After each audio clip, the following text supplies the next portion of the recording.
them. So yun na nga guys, ayan, makikita nyo na yung umiilaw-ilaw na swimming pool at napakagandang sunset dito sa Bayview, El Nido. Do you love the rain? Does it make you dance when you jump with your friends at a party? Hi guys! So for today's video ay dadalhin ko kayo sa El Nido and I'm going to celebrate my birthday there because one of my guests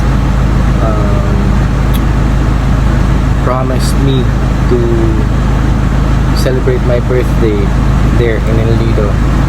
So libre niya ang aking pagpunta sa El Nido.